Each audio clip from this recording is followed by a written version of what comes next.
Buenos días, bienvenidas y bienvenidos al Museo Unamoy. Muchas gracias a las personas que nos acompañan de manera presencial y agradecemos también a las personas que nos acompañan en la transmisión en vivo en nuestras redes sociales, en Facebook.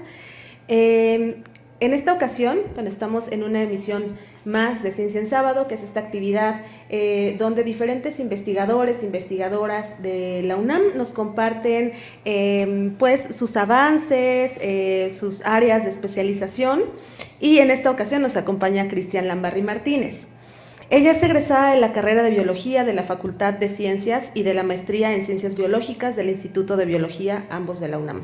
Es profesora en la Facultad de Ciencias, estudiante e ictóloga asociada a la Colección Nacional de Peces del Instituto de Biología de la UNAM, donde ha desarrollado diversos proyectos sobre taxonomía, sistemática y diversidad de peces mexicanos con relación a su biogeografía, ecología y uso como recursos pesqueros. Además, ha participado en numerosos congresos académicos y en eventos de divulgación y difusión de la ciencia. Actualmente realiza un doctorado en Biogeografía y Ecología de Peces dulceacuícolas de América Media. Tenía nervios de no decir todo eso bien. No, ahora nos explicará la doctora a qué se refieren todos estos términos. Sí, claro. Muchas gracias, Cristian. Vale. Muchas gracias. ¿Sí se escucha bien ahí? Sí. No, bueno, decía el de acá, pero... Perfecto, listo. Bueno, muchas gracias por venir. Ojalá disfruten la charla. Bueno, en realidad esto no es tanto de los avances o mi línea de investigación, más bien es de toda la experiencia como ictiólogos y tal cual venimos a contarles cuentos hoy. El chiste de esta charla es hacer un poquito más accesible la historia de los peces, ¿no? Más allá de lo que nos comemos en un plato o lo que vemos en una pecera, los peces son un mundo muy amplio, ¿no? Y básicamente eso significa ser ictiólogo, ser ictióloga, es estudiar los peces, pero en distintas facetas. Desde su biogeografía, que es cómo se distribuyen, su ecología, que es en dónde están, en qué sitios, qué tan caliente, qué tan alto, qué tan profundo, si son marinos, si son de ríos, si son de lagos, si son muy grandes, si son muy pequeños, cómo se reproducen. Todo eso lo estudiamos los ictiólogos. Entonces, esto es una probadita, pero echándolo hacia atrás en la historia de la humanidad y cómo los peces se han ido permeando, se han ido incorporando en todas estas mitos, leyendas y culturas alrededor del mundo, ¿no? Y acá, bueno, les trajimos una demostracioncita de algunos ejemplares que podemos ver, precisamente para que vean y saboreen un poquito la diversidad de los peces, ¿no? que hay. Entonces, tal cual, tenemos que empezar hablando de peces, ¿no? ¿Cómo les puedo contar de peces en la cultura si no les hablo de qué son los peces? A diferencia de muchos otros grupos como las aves, los mamíferos, los peces son un grupo que en biología le llamamos un grupo artificial. O sea, no todos son del mismo origen, sino que son líneas distintas que han evolucionado de maneras muy independientes. Y a partir de ahí tenemos más de 36,000 especies en el planeta. Si ahorita les pregunto cuántas especies de peces conocen, si pueden participar, seguro la mojarra, ¿no? Que es como la típica del plato, los betas que están en las peceras. ¿Qué otros conocerían? Mero, bacalao, salmón, igual, son de los del plato, huachinango, sierra, robalo, salmón, atún, con todo y que esté en la lata, pero sí, los guppies, los charales. ¿Qué llevamos? Tilapia y mojarra, ahí hay una cosa rarita, pero sí, o sea, llevamos 15, 16, 20, si le echamos más, ¿a cuántos llegaremos? ¿50 con suerte? Nada más nos faltan unos 35,950, ¿no? Son muchísimos los peces que no conocemos, la diversidad que no conocemos y la información que tenemos de muchos que sí conocemos es mínima. De muchos solo sabemos que existen y ya, ¿no? Porque están los peces en prácticamente todos los cuerpos de agua del mundo. O sea, si pensamos en cualquier mar, va a haber peces, en cualquier lago va a haber peces, en cualquier río va a haber peces, en cualquier cenote, cueva, va a haber peces. Incluso en lugares en los que los humanos no podríamos llegar o solo hay otras cosas como bacterias, uno que otro crustáceo, van a estar los peces. Y todos estos lugares implican adaptaciones bien singulares, ¿no? Los peces se han adaptado, por ejemplo, a vivir a menos 7,000 metros de profundidad. Estamos hablando ya en total oscuridad y con presiones de 700 veces la presión atmosférica que tenemos aquí. A 3,812 metros, que es en el lago Titicaca, por ejemplo, ¿no? Y lo mismo, o sea, viven prácticamente en aguas semicongeladas en el Ártico, en salinidades altísimas, en el Mar Muerto, por ejemplo, que tiene salinidades muy altas, que es hasta espeso, en temperaturas de -2 grados ¿Nosotros hasta qué temperatura empezamos a tener frío? O sea, de los 10 ya la sufrimos un poquito. Bueno, estos pueden vivir a -2 grados. Obviamente no todos, ¿no? No todos están adaptados a estas condiciones. Y hay otros que en los desiertos están a 42.5 grados como si nada, ¿no? Y reproduciéndose y viviendo felices como cualquiera. Pueden vivir en sólidos disueltos. ¿Qué significa esto? En lugares o en aguas muy, muy, muy arcillosas, que prácticamente ya es lodo, va a haber peces. Ajá. Están adaptados a respirar incluso en esas aguas espesas. En total oscuridad, ¿no? Ya sea en cenotes, en cuevas o en mares muy, muy profundos. En corrientes muy altas, por ejemplo, los salmones, ¿no? Que pueden ir incluso contracorriente, o algunos otros en corrientes marinas que las agarran como ríos submarinos. Pueden vivir ahí y moverse a través de ellas, además. Y en lugares donde el oxígeno disuelto, es decir, nosotros aquí tenemos una saturación de oxígeno relativamente alta, ¿no? Y eso nos permite estar respirando y viviendo. Mientras más abajo en la columna de agua nos vamos, menos oxígeno disuelto hay. Mientras más arriba en la atmósfera, menos oxígeno disuelto hay. Mientras más sólidos disueltos, más arcillas y otras cosas, menos oxígeno va a haber. Y aún así, o sea, estos son vertebrados, necesitan respirar tanto como un anfibio, como un reptil, como un ave, y aún así pueden vivir en estos lugares. Ahora, estas capacidades que tienen los peces de estar en lugares en los que los seres humanos no estaríamos muy cómodos, ¿no? O nos podríamos incluso prosperar, han generado que haya mitos, leyendas y que incluso los peces se asocien a ciertas deidades, ¿no? Porque tienen estos poderes sobrenaturales para nosotros, o desde nuestra perspectiva, y se asocian a cuentos, en algunos casos canciones, novelas, películas, dichos, refranes. Yo ahorita podría preguntarles si se acuerdan de algún refrán o de algún dicho que involucre peces. Exacto, el pez, bueno, eso es de pobres peces porque los pescamos, ¿no? Pero sí, el pez por su boca muere. Si nos vamos rascándole, en México hay muchos refranes y en otras culturas hay muchos más, ¿no? Y como historias más de sabiduría más profunda o más antigua, ¿no? Que vienen desde atrás, quizá ya ahorita no lo tenemos tan normalizado, pero en México pasaba, y en lugares donde la pesca o los peces están muy relacionados con la cultura ancestral particularmente, están muy, muy dentro del folclore, ¿no? Y otras cosas que han favorecido que los peces estén dentro de esta clase de cuentos o de historias es que hay muchos en los que las descripciones o los avistamientos son tan imprecisos que solo se alcanza a ver una colita y de ahí se inventan un monstruo, ¿no? Entonces, aquí les puse algunos ejemplos de lo que sería el kraken, el monstruo del lago Ness, las sirenas, cosas del estilo, que muy probablemente se inspiraron en algún organismo acuático, en muchos casos de peces, y de ahí se hace, ¿no? Nuestra imaginación vuela, ¿no? Vemos una cosa y nos inventamos cualquiera. Entonces, se han dado estas descripciones o avistamientos imprecisos que suelen asociarse también a fenómenos naturales, que pasa un tornado, que pasa un temblor, eso lo tenemos súper presente ahorita, y después ya se deforma todavía más y se les da como que estos monstruos que pueden estar entre los humanos y se les dan características de humano, ¿no? O sea, peces humanoides o monstruos humanoides, como en chupacabras, ¿no? Por ejemplo. Entonces, les voy a empezar a contar desde lo más histórico que pude encontrar aquí a la fecha rascándole. Por ejemplo, el dios Oannes en Mesopotamia, que es una de las culturas más antiguas de las que se tiene registro. A Oannes se le asociaba como un dios emisario de Ea o Enki. Y Mesopotamia era una ciudad que estaba entre dos ríos, ¿no? Y la ciudad básicamente funcionaba a base del río Tigris y del río Éufrates. Entonces, toda la cultura estaba enraizada en estos dos ríos y en la capacidad que tenían para desarrollar la agricultura. Entonces, la presencia de los ríos era indispensable en Mesopotamia. Tiene todo el sentido que uno de los dioses más importantes viniera del agua, ¿no? Y resulta que del agua, o sea, el dios creador de las aguas, que fue Oannes, vino de los ríos, vino del agua para instruir a los hombres sobre escritura, artes y ciencias, ¿no? O sea, la agricultura no solo viene del agua, sino viene del dios del agua que vino a instruir, ¿no? En ese sentido. Y muchas de las descripciones gráficas que aparecen en Mesopotamia de Oannes son estas de acá. Ahí está.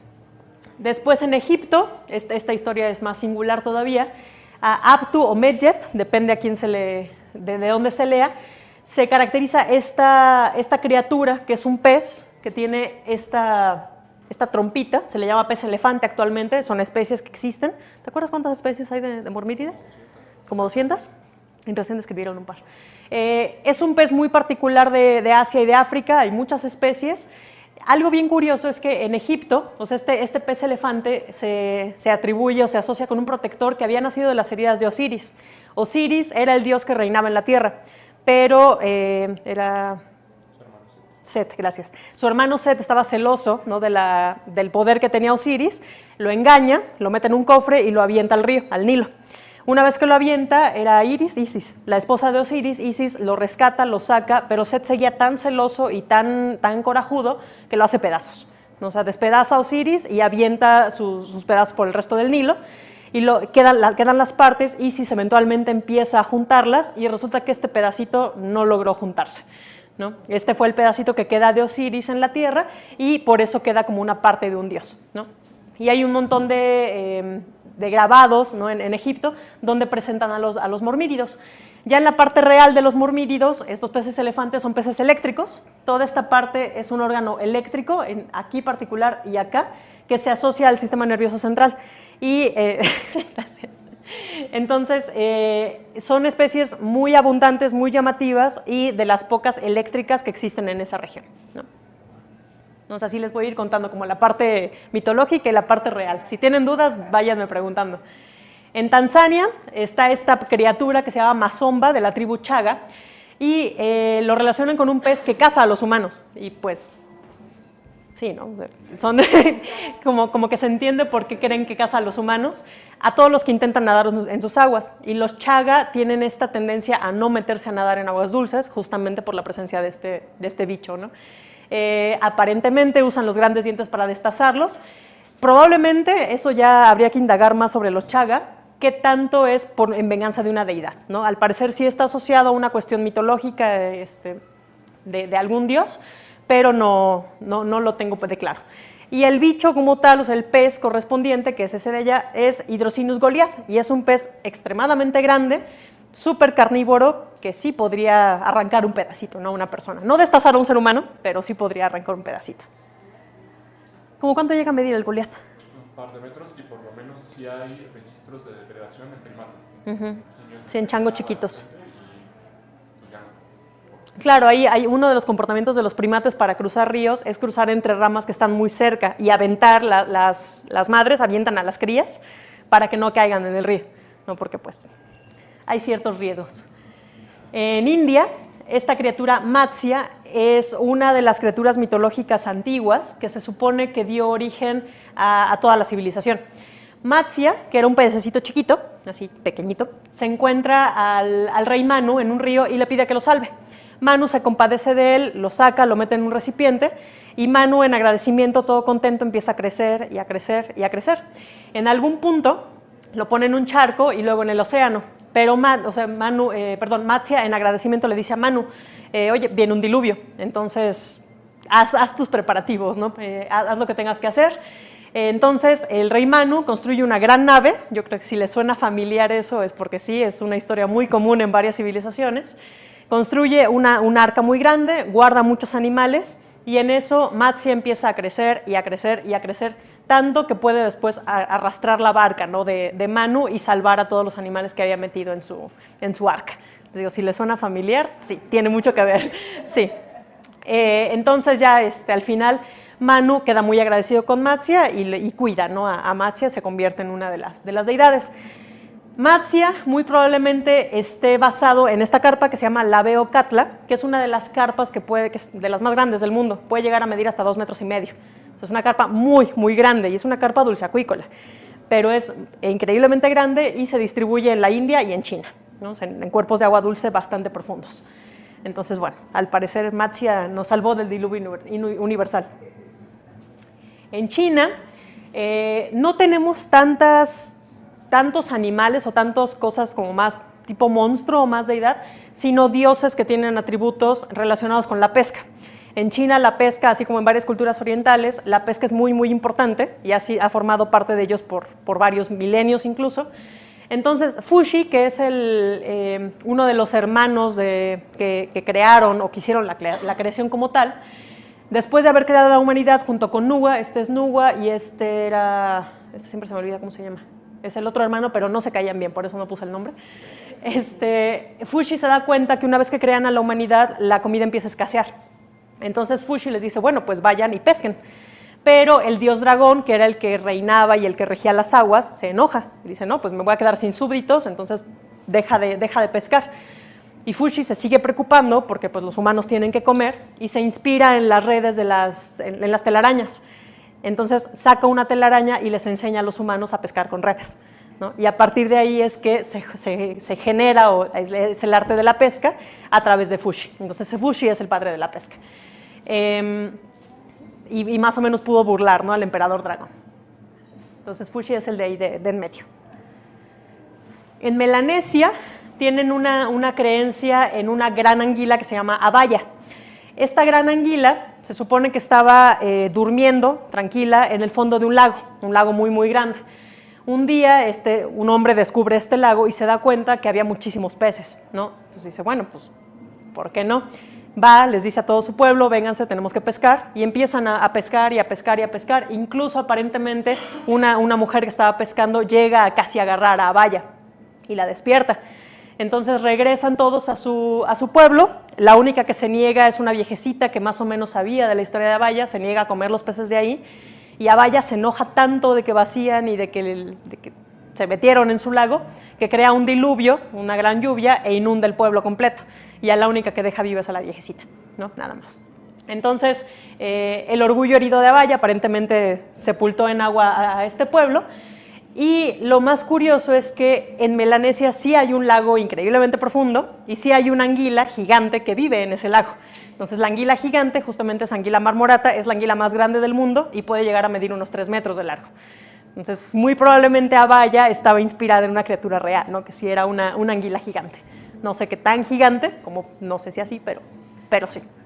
Acuérdense, ¿no?, que todos estos mitos son exageraciones de cosas que muy probablemente sí existían. Ya yéndonos a algo más chiquito, los hipocampos, que son los caballitos de mar, son criaturas que no suelen medir mucho más que esto. Este es uno de veras, ahorita se los enseño más para acá.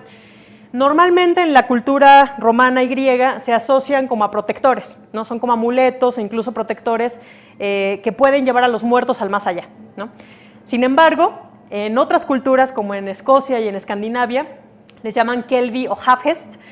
Y aquí no son tan bonachones, aquí son, o sea, sí los llevan al más allá, pero por las malas. Resulta que son caballos grandes, criaturas bastante monstruosas, que por las noches salen a tierra, se convierten en caballos, o sea, caballos relativamente normales, y cualquier humano que se les acerca, los toca o intenta montarlos, se quedan adheridos a él, y entonces los arrastran de vuelta al mar, obviamente ahogándolos, ¿no? Entonces son como criaturas del más allá que se llevan como el jinete sin cabeza o algo parecido, que se llevan a los hombres de vuelta al océano y pues ahí quedan, ¿no? Entonces esta es como una manera de ver a los caballos, a los kelpie, particularmente los escoceses. Sin embargo, en la realidad los caballitos son muy chiquitos y por más que se crea que jalaban el carruaje de Poseidón o que podrían jalar a una persona, pues insisto, Poseidón tendría que ser muy chiquito, ¿no?, para que puedan jalar su carruaje. Son criaturas muy pequeñas, son criaturas muy sensibles, ecológicamente son muy, muy vulnerables. Prácticamente viven en manglares, en zonas muy costeras, y si el ambiente se altera en contaminación, en temperatura, o se mueven unos cuantos metros de su lugar donde habitan, casi seguro que el caballito o se muere o ya no se va a reproducir, ¿no? Son bastante monógamos, son muy fieles al sitio donde están, entonces son criaturas muy, muy sensibles. Y tristemente están ahorita en peligro de extinción casi todas las especies del mundo, las 4 en México incluidas, porque se extraen pensando, hay alguna cultura, son los chinos, ¿verdad? En China se cree que pulverizados y hechos capsulitas son buenos para la salud. Entonces los extraen, los secan, los pulverizan y los hacen cápsulas. Entonces, evidentemente, sí. ¿Es un pez, caballito? Sí, es un pez. De ahí que decía, es un grupo muy artificial que incluye cosas que no se parecen entre sí algunas, pero sí, siguen siendo peces. Sí, sí. No, dado que, si quieres ahorita lo vas a ver, los caballitos tienen algo, esto de acá, son escamas modificadas en escudetes. Entonces son increíblemente duros, las escamas son muy, muy gruesas y todas pegaditas entre sí. Y la carne prácticamente por dentro es nula, entonces no. O sea, incluso esto está seco, ni siquiera no está tratado más que seco. Entonces, algo así, incluso el charal tiene más carne que un caballito. Entonces no se aprovechan comida, pero sí para hacer estas píldoras, ¿no? Pulverizados. Sí. O amuletos también, esa es la forma de extracción, o artesanías, que ahora ya está prohibido, por suerte. De hecho, esta era una pluma, o sea, esta es una pluma. Sí, digo, ahorita ya si quieren acercarse. Es muy triste, pero sí. En parte, a mí me encanta esta historia del kelpie porque eso hace que los respeten un poquito más. Al menos la gente así no los toca tan fácil. Luego, ya yéndonos más locales, en la cultura mexica y en la maya, que tiene sus similitudes, tenemos a la criatura Zipactli o Zipacna, que en los mayas es Zipacna y en los mexicas es Zipactli. Se supone que Zipactli era una cosa muy monstruosa, que era mitad pez, mitad lagarto. Entonces, yo no me lo imagino del todo porque dicen que tenía 18 articulaciones y en cada una de las articulaciones una cabeza. Entonces, se los dejo de tarea, yo no puedo cuadrarlo del todo. Entonces, una vez que eran Quetzalcóatl y Tezcatlipoca, que querían como los dos reinar su pedacito, se ponen de acuerdo para derrotar a Zipactli. Y una vez que lo derrotan, utilizan su cuerpo para hacer los 9 mundos del inframundo y los 9 mundos del cielo, ¿no? Y en medio dividen a los árboles y hacen el espacio para la humanidad. Entonces, el cuerpo de Zipactli se supone que es lo que sería nuestro cielo y nuestro infierno, ¿no? O sea, el inframundo, y conectados únicamente por árboles y por la tierra de la humanidad. Entonces, es curioso que justamente la parte de pez, que era Zipactli, se queda en la parte profunda y la parte de lagarto se queda en la parte terrestre, ¿no? Y además, independientemente de Zipactli, hay mucho simbolismo de los peces en estas dos culturas. Si bien ya no hay tantas criaturas que sean en forma de pez o que sean acuáticas, sí tenemos, por ejemplo, ¿no?, que los morros de los tiburones sierra los utilizaban como garrotes. O sea, los guerreros Atlante y los guerreros Águila lo utilizaban como armas, ¿no? Y era más o menos de este material. Entonces, de hecho, este es un aguijón de raya. Entonces era muy, muy fuerte y era muy doloroso y mortal, ¿no? Un trancazo con eso sí era mortal. Y en general, en los códices que se han visto, la actividad pesquera y las especies de la pesca están muy, muy representadas. Entonces, claramente la actividad pesquera y los recursos comestibles pesqueros son muy, muy antiguos, ¿no?, en estas dos culturas. Incluso en las ofrendas también, en el Templo Mayor y en varias otras, se han encontrado muchas piezas de peces, o ya sea escamas, escudetes, esqueletos, aguijones, donde sí se ve que tenía un valor alto. En los mayas ya particularmente se asocia el agua como fuente de vida, riqueza material y riqueza espiritual. Entonces, asociados con los cenotes, se han visto muchísimos dientes de tiburón. Entonces, ahí también hay alguna relación entre el poder y la fuerza de los tiburones y este paso al más allá que implicaban los cenotes como ofrendas. Exactamente qué significa, no lo sabemos, pero de que están presentes, están presentes. Dale. Acá, justamente, curiosamente, los mayas tienen uno de los primeros usos de fósiles como rituales, cosas parecidas. Y hay una pieza muy particular, que es como una vasija con un diente de megalodón en la boca. Entonces fue como la lotería para ellos. Si los dientes de tiburón, que son chiquitos, aquí están, por ejemplo, de estos tamaños, de repente se encuentran un diente de megalodón de este tamaño, pues qué cosa tan poderosa tuvo que haber sido. Como de esta forma, ¿no?, más o menos. Pero más grande. Ajá, mucho más grande. Entonces sí se sabe que tenía que ver, al parecer, el inframundo acuático y con la parte nocturna mística del dios Sol, pero más allá no tenemos mucha información. Yéndonos más al sur, igual hablando de culturas prehispánicas, en Perú, o sea, los incas, sí, dime. Dijo cenotes. Sí. ¿En los cenotes había dientes de tiburón? Claro, los cenotes normalmente para los mayas más del sur y hacia la parte noreste de Yucatán, un pedacito de Quintana Roo y un pedacito de Campeche, normalmente los utilizaban como para ofrendas. O sea, hay dos formas de llegar al inframundo según la idiosincrasia maya. Una es por las raíces de una ceiba y otra es por un cenote. Entonces, los cenotes, que normalmente los ponían en la base de algunas pirámides, como la de Chichén Itzá, de hecho, aventaban estas ofrendas, justamente como dientes de tiburón y algunas otras cosas, piezas ornamentales y así, porque eran las ofrendas al inframundo.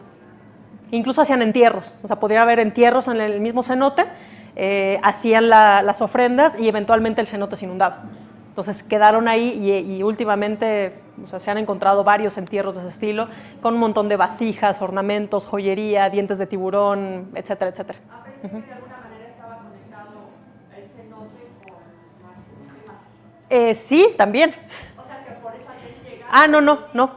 No, como tal ofrenda, sí, como tal son ofrendas, sí, porque incluso hay acomodo, ¿no? O sea, hay una manera en que no solamente lo aventaban, sino que lo aventaban asociado con cosas.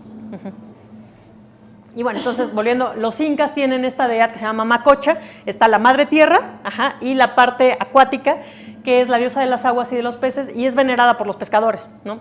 Anta también la dependencia de Perú sobre la pesca, particularmente de Perú, que le hacen ofrendas y le hacen rezos a Mamacocha para tener protección tanto cuando salen a pescar como de maremotos, ¿no? En la parte sur, desde Perú hasta Chile, hay cierta frecuencia de tsunamis, ¿no? Cuando hay terremotos marinos es probable que haya tsunamis, entonces Mamacocha era muy socorrida cada que había algún movimiento justamente para que los protegiera de estos maremotos y de estos tsunamis.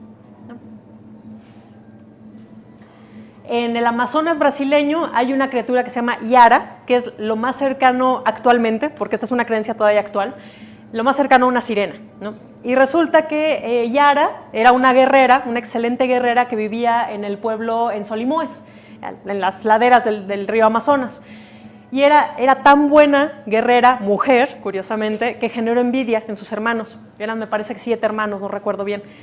Y de tanta envidia la engañan y la avientan al río, ¿no? Entonces, en el río los peces la salvan, no se ahoga, pero ella queda ya sentida, con rencor, y ahora el espíritu de Yara, o ya la Yara misma, atrae a guerreros a sus aguas para ahogarlos, ¿no? O sea, como buena sirena mitológica, con sus cantos y con sus mañas, atrae a los hombres con su belleza y los ahoga en el río Amazonas. Es curioso que las historias de sirenas normalmente son marinas, ¿no? Y normalmente son en el Mediterráneo, en el Atlántico, asociadas con esas expediciones europeo-americanas. Esta es la única que es dulceacuícola, la única que se ha manifestado y que sigue presente en ríos. ¿Qué pasa? Sí, dígame. ¿Qué tan fuerte actualmente es la creencia de estos monstruos, vamos a decir, ¿no? ¿Sigue la gente creyendo en ellos? Sí. Pero solamente en la gente indígena o sigue como puntos urbanos? No sé qué tan fuerte todavía es esa creencia después de la invasión de la conquista y todo esto. Pues, ¿cuáles son los remanentes de estas creencias? Considerando que en el Amazonas todavía hay muchos pueblos que son prácticamente vírgenes, o sea, que no están conquistados incluso. A nivel Brasil es muy poco, o sea, sí es muy local. No, en México también son muy locales las creencias y normalmente ya se asocian más como a, digamos, como el Día de Muertos.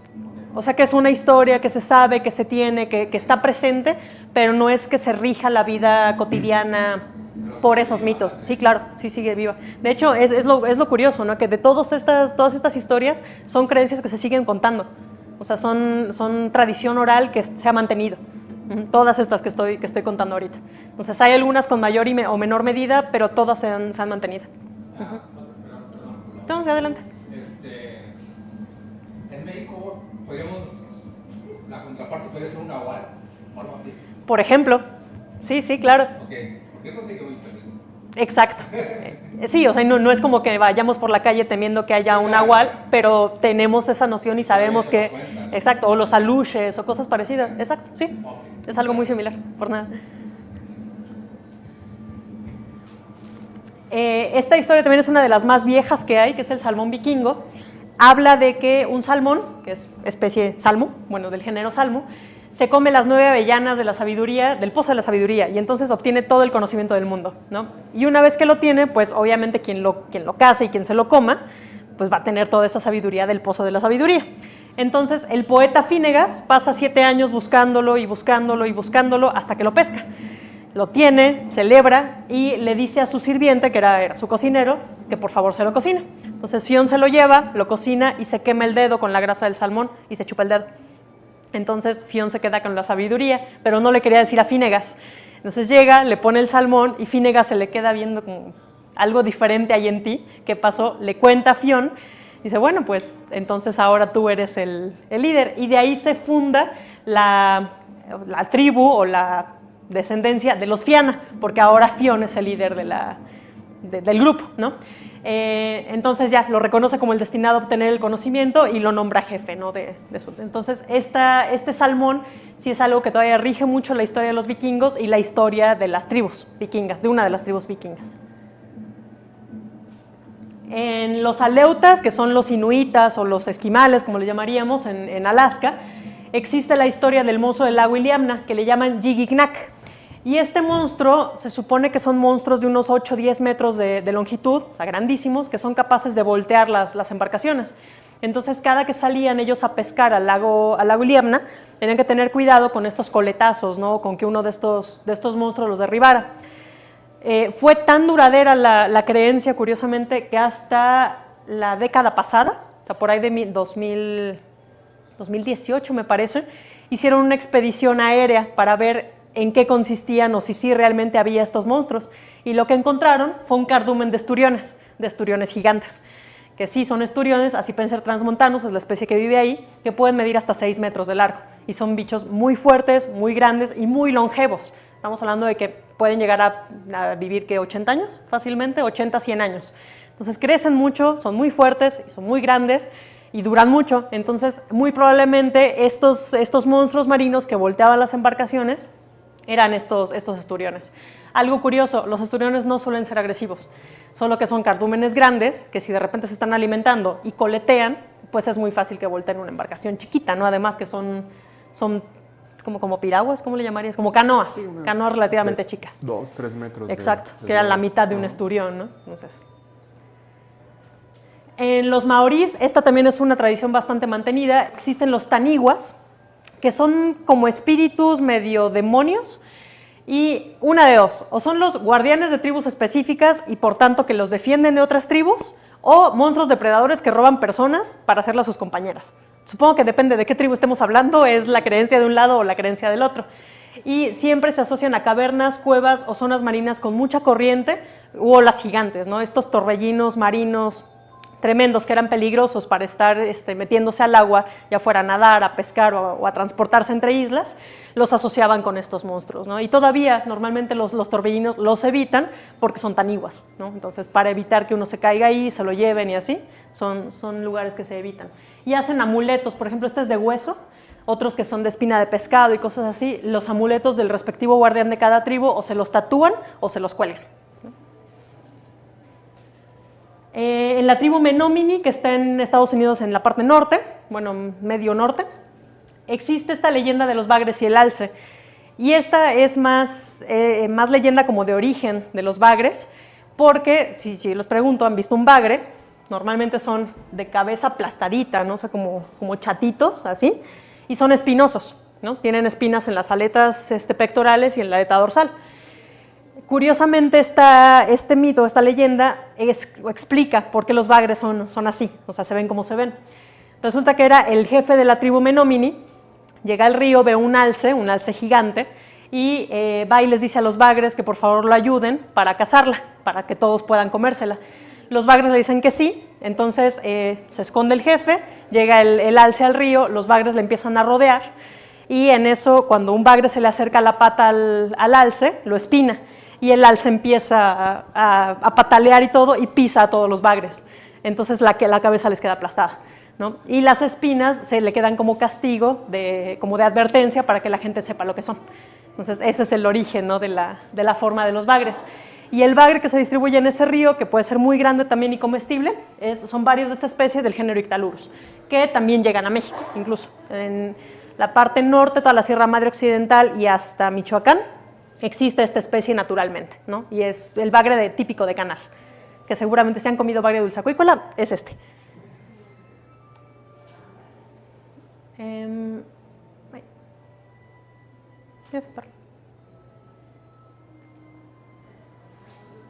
Ya no cambia.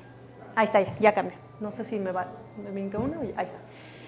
Y bueno, ya yéndonos un poquito hacia el final, la portada de esta charla justamente era Namazu, que es uno de los más conocidos. Es un mito vigente en Japón, tan vigente que tuvieron que hacer anuncios actuales, contemporáneos, ahora les cuento. Namazu es uno de tantas deidades, demonios o espíritus que se relacionan con la naturaleza. En Japón existen más de 2000 de estos yokai o demonios, ¿no? Namazu es uno de ellos, es uno de los más importantes, de los más presentes cotidianamente, y se supone que es un bagre gigantesco que cada que se mueve hace que la tierra tiemble. Debemos recordar, Japón es un lugar donde tiembla con mucha frecuencia, ¿no? Entonces, cada que hay temblores, tsunamis, maremotos, le echan la culpa a Namazu. Fue tanta la creencia de que Namazu era el origen de estos temblores, y por ahí de los 70s, 80s, la gente lo tenía tan naturalizado que empezaron a matar bagres, porque pues eran Namazu, ¿no? Entonces, este es el orden de los bagres. Tenemos más de 4000 especies de bagres, más o menos, y en Japón se distribuyen muchos de ellos, marinos y dulceacuícolas. Entonces la gente empezaba a matarlos, no se los quería comer, y siendo que son tan representativos de los recursos pesqueros japoneses, que la gente los matara sin comérselos, no era viable, ¿no? Entonces el gobierno empezó a hacer estos anuncios con la mascota Namazu para tratar de asociarlo a lugares o a cosas positivas relacionadas con los terremotos. Entonces esos letreros marcan las zonas de evacuación de los tsunamis. Entonces ahora la gente asocia a Namazu con las zonas seguras, ¿no? Y ya, lo dejaron de matar y empezaron después a hacer publicidades, en vez de estas publicidades negativas de que Namazu traía el fin del mundo, se transmitía la historia de que a Namazu,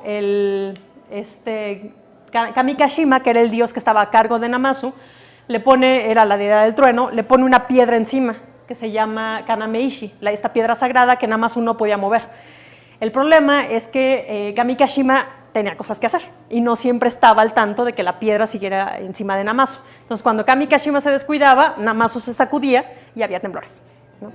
Pero ya la gente empezó a asociarlo con cosas más positivas y a tratar de hacer las paces, a darle ofrendas, le ponían su altar con sake, le ponían otras cositas como para llevarla por las buenas, ¿no? con Namazu. Otro monstruo japonés es Izanade, que se supone que origina tifones, hunde barcos y devora marineros. Lo único que se tiene es que es un bicho acuático increíblemente grande, largo y fuerte. Lo más cercano que podría asociarse a eso es un tiburón blanco, ¿no? No hay otra criatura marina en esas regiones que pudiera ser de esa magnitud. Muy probablemente era un tiburón, y sí, probablemente derribó algunos barcos o qué sé yo, pero algo tenían que encontrar. Si ya sabían de los temblores y de los terremotos, algo tenía que explicar los tifones, ¿no? Que es Izanade. Sashihoko está en Japón también. Su origen, al parecer, es en India, con una criatura que se llama Makara o Makatsu, y de ahí viene que tiene cara de tigre y cuerpo de carpa o cuerpo de pez. Entonces, cuando una gran parte de la cultura india empieza a permearse a China y eventualmente a Japón, lleva también a Makara o Makatsu, y en Japón le llaman Sashihoko. Sachi es el actual nombre de las orcas, ¿no? Entonces se asocia como al cuerpo de pez o pesoso. Y como era un monstruo que era mitad tierra y mitad agua, se creía que podía absorber mucha agua en su vientre y guardarla, ¿no? O sea, quedarse así. Entonces lo empiezan a poner en estas decoraciones de los edificios. En todos los edificios japoneses, en particular los antiguos, está toda la parte de la marquesina, y en las orillitas están dos pececitos. Y lo ponen ahí porque las construcciones eran de madera, ¿no? Y usaban fuego para muchas cosas, usaban pólvora incluso. Entonces se prendían con cierta frecuencia. Entonces se creía que Sashihoko, con su capacidad de poder absorber tanta agua y ser el dios que traía agua, podía apagar los incendios. Entonces por eso está en muchos edificios, particularmente templos y zonas importantes, para evitar incendios, ¿no? Para apagar incendios. Y muy probablemente este bicho, la parte del pez, está inspirado en la carpa común, que además es muy simbólica, ¿no? En la cultura japonesa, que tiene que ver con sabiduría, con prosperidad, y es como muy representativa, ¿no? de la cultura oriental, particularmente japonesa. Y el último, que justo ayer hubiera sido muy popular este bicho, Ryugu no Tsukai, se le conoce a estos peces que se llaman peces remos. Esta es una interpretación, ¿no? del yokai, del demonio japonés. Y se supone que es el mensajero del palacio del dios dragón marino. No es malo, solo que trae malas noticias. Cada que viene o cada que aparece, anuncia que va a temblar, ¿no? Entonces, cada que lo ven, la gente literalmente tiembla porque va a temblar, ¿no? Incluso, ¿cuándo se empezó a popularizar acá? Hace como 10 años. Sí, más o menos. Que apareció uno en costas mexicanas, porque se distribuye también en costas mexicanas, solo que en aguas muy, muy profundas. Y es raro que un bicho de este tamaño y de esas características esté en zonas someras, no en costas. Si llega a aparecer, es como, ¿qué hace acá? Y suele asociarse a estas cosas. Era tanta la creencia y tanta la asociación ya, el miedo que inspiraba en la gente, que también hubo un estudio que empezó a muestrar en todo el mundo todos los avistamientos de pez remo y tratar de relacionarlos con temblores. No fue significativo. O sea, no. El bicho no trae malas noticias necesariamente, solo pues así está asociado. Y listo. Bueno, esta es una de las representaciones actuales de Namazu, que ya se supone que está en buenos términos con la población japonesa, ¿no? Y pues ya. Ahí, si tienen algo que decir o preguntar, adelante. Gracias.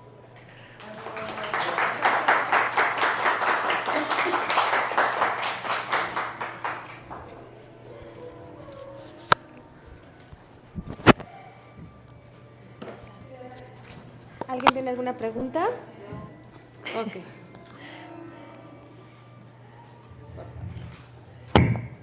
Hola, buenas tardes. Hola. ¿Por qué la sirena siempre ha sido un gran mito? Es una cuestión más mística. Yo creo, o sea, ahí sí ya muy opinión personal, tiene que ver con todo este desconocimiento del agua. Gran parte de estas historias se relacionan con que los humanos no podemos vivir en el agua. Entonces, cualquier ecosistema acuático, dígase un lago profundo, un río que lleva mucha corriente o que crece mucho, un mar que, o sea, no podemos ver ni lo que hay abajo ni lo que hay lejos. Entonces, todo el desconocimiento que eso atrae o que eso implica genera muchas historias de cosas que nos inventamos que están ahí a partir de cosas que quizá en algún momento vimos. Las sirenas particularmente, o sea, las sirenas en la historia grecorromana vienen de cuando hacían las expediciones y llegaban a ciertas costas, particularmente en costas americanas, veían colas, ¿no? Eventualmente se supo que en realidad correspondían a manatís o dugongos, que son mamíferos marinos, que estaban por ahí y parecían sirenas gorditas, ¿no? O sea, como personas gorditas, porque se mueven de una manera muy similar a como se movería una persona nadando. Entonces vieron una cola, le pusieron un cuerpo de persona y lo asociaron a una sirena. Entonces, esa es una. La de Iyara, sinceramente, viene solamente de la historia de guerreros, no tiene mucho que ver con alguna criatura que esté ahí, pero pues va por ahí que uno ve algo, no sabe qué es, entonces le pone cualquier explicación plausible desde su forma de verlo y queda, y se transmite y se transmite y se transmite y eventualmente se deforma o permanece, ¿no? Y ahí queda. Bien. Aunque en el Amazonas sí hay delfines. Claro, y son rosas, además. Y la cola también parecería una silueta humana. Podría ir por ahí. Que no sé si estén en ese río, creo que no llegan al Simués, porque es un tributario relativamente chiquito. Pero sí, o sea, él tiene razón, Sebastián. Hay un delfín rosa relativamente pequeño que se llama Boto, que es muy llamativo del Amazonas, y si bien ahorita ya es muy escaso, casi extinto, pues podría parecer de repente, pues justo, ¿no? Uno ve algo rosa que está en el agua más o menos turbia, ¿por qué no va a ser una sirena? Sí. Claro. Sí, sí. Muy bien, gracias. Uh-huh. Sí. Aquí. No. Por ejemplo, los bagres no tienen una sola escama. Todos los bagres son desnudos. Hay algunos, por ejemplo, los caballitos, que como tal ya no tienen escamas, ya tienen escudetes. Los esturiones tienen solamente una línea de escudetes a lo largo del cuerpo, el resto del cuerpo es desnudo. Las anguilas no tienen escamas, justo aquí hay una piel de anguila, 0 escamas. Los tiburones y las rayas, respectivamente, se supone que tienen dentículos dérmicos, no son como tal escamas, y las rayas ya no tienen. Entonces, hay muchísimos peces que no tienen escamas. ¿Y para qué les sirven? Protección. Es como si yo dijera, ¿para qué sirve el vello de la piel y por qué unos somos más lampiños que otros? Hay cierta protección de cosas físicas, cosas mecánicas, cosas que puedan rasparnos, pero si no lo tienes, tienes otras formas de contrarrestar. Por ejemplo, los bagres que no tienen escamas y que la piel puede ser muy, muy delicada, secretan mucha mucosa. Entonces, así evitan infecciones y pueden sanar más rápido ciertas heridas. No sirven para nadar. Las escamas. Ajá, o sea... Tienen cierta función en nado. Por ejemplo, en los tiburones sí ayudan a reducir la turbulencia, ¿no? O sea, el nado se hace más eficiente porque la forma de las escamas, no tenemos, ¿verdad?, escamas. La forma que tienen las escamas, en versión microscópica, favorecen que una capita de agua, igual microscópica, se quede pegada. Entonces, cuando un tiburón o una raya, que sí tienen dentículos dérmicos, nada, en vez de que sea piel con agua, que genera más fricción, es agua con agua. Entonces, tienen un poquito menos de turbulencia, hace más eficiente el nado. Entonces, sí les pueden servir para cierto tipo de nado. Y algunos otros en los que las escamas se transforman como en quillas, también les ayuda para controlar. Sí. En línea también nos dejan algunos comentarios. Nos comenta Desbordes Feministas: es una pena lo limitado de nuestro conocimiento sobre las especies del mar. Tampoco logramos conseguir variedad de pescado para consumo, siempre son los mismos. Sí, y afortunadamente la globalización, si en algo ha ayudado, justamente es a popularizar especies que antes no eran tan populares. Y ahorita ya hay más gente que conoce otras especies. Desafortunadamente eso va de la mano con la sobrepesca, ¿no? Pero ese es un tema totalmente distinto, mucho más complejo. Sí hay especies muy tradicionales en México que ya no existen, porque se pescaron de más o porque se contaminaron los cuerpos de agua, pero existen todavía, la gente las conoce, por ejemplo en Xochimilco, ¿no? Si ahorita va uno a Xochimilco, la gente tradicionalmente conoce los tamales de charal y conoce los charales secos. Sin embargo, ya hay muy poco charal, o ya prácticamente no hay charal. Pero está ahí y se conoce. Ahorita el asunto es que hay muchas especies que han sido desplazadas por especies exóticas, como la tilapia, como el salmón, ¿no? O sea, ahorita en México quizá mucha gente se acostumbra a comer pescado, come o atún en lata, ¿no?, que es como lo más accesible, fácil y súper sencillo de encontrar, o tilapia, que no es mexicana, es africana. ¿Qué otra cosa? Hay como... El blanco del Nilo, que justo es vietnamita, entre otras cosas, o sea, no es ni siquiera del continente, ¿no? O sea, sí hay muchas especies que se consiguen baratas, fácil, no son mexicanas. Entonces, las especies mexicanas han ido quedando más o menos rezagadas, salvo en las costas. Las costas sí siguen manteniendo esta tradición y práctica, ¿no?, de pescas lo que comes. Bien. Bueno, otro comentario que nos deja la doctora Claudia de la Garza, la coordinadora del museo, que nos está viendo en vivo en la transmisión. Dice que se usaba mucho en Veracruz, que había llaveros u otros recuerditos de caballitos de mar, a propósito de lo que estábamos hablando antes. Justo este es del puerto de Veracruz. Así es, efectivamente era muy común encontrar artesanías, así como los caracoles, las conchas y eso, se encontraban caballitos antes con mucha frecuencia hasta que se protegieron las especies. Sigue habiendo saqueo ilegal, pero ya es mucho menos de lo que era antes. Okay. También Mónica nos deja un comentario muy interesante y muy amena la charla, agradece. Gracias.